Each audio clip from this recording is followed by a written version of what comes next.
આદિવાસી આશ્રમ શાળા ડુંગરપુર ખાતે વિજ્ઞાન ગણિત પર્યાવરણ જાગૃતિ કાર્યક્રમ યોજાયો. ધાનપુર તાલુકાની આદિવાસી આશ્રમ શાળા ડુંગરપુર ખાતે વિદ્યાર્થીઓમાં વૈજ્ઞાનિક દ્રષ્ટિકોણ, ગણિતીય વિચાર શક્તિ તેમજ પર્યાવરણ પ્રત્યે જાગૃતિ વિકસાવવા હેતુથી વિજ્ઞાન ગણિત પર્યાવરણ વિષયક વિશેષ જાગૃતિ કાર્યક્રમનું આયોજન કરવામાં આવ્યું. કાર્યક્રમના અધ્યક્ષસ્થાન પૂર્વ મંત્રી તથા ધારાસભ્ય શ્રી બચુભાઈ ખાબડશ્રીએ સંભાળ્યું. કાર્યક્રમની શરૂઆત દીપ પ્રાગટ્ય સાથે કરવામાં આવી.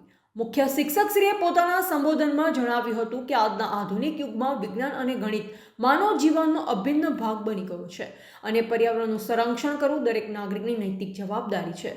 કાર્યક્રમ દરમિયાન વિદ્યાર્થીઓ દ્વારા સરળ વૈજ્ઞાનિક પ્રયોગો, સર્જનાત્મક મોડલ્સ તથા પ્રદર્શન રજૂ કરવામાં આવ્યા. આ સાથોસાથ ગણિતીય રમત, પ્રશ્નોત્તરી સ્પર્ધા અને ઝડપી ગણતરી જેવી પ્રવૃત્તિઓ યોજાઈ હતી, જેમાં વિદ્યાર્થીઓ ઉત્સાહપૂર્વક ભાગ લીધો. પર્યાવરણ જાગૃતિ અંતર્ગત પાણી બચત, પ્લાસ્ટિક મુક્ત જીવનશૈલી અને સ્વચ્છતા અંગે માર્ગદર્શન આપવામાં આવ્યું. આ અવસરે વિદ્યાર્થીઓએ પર્યાવરણ સંરક્ષણ માટે પ્રતિજ્ઞા પણ લીધી.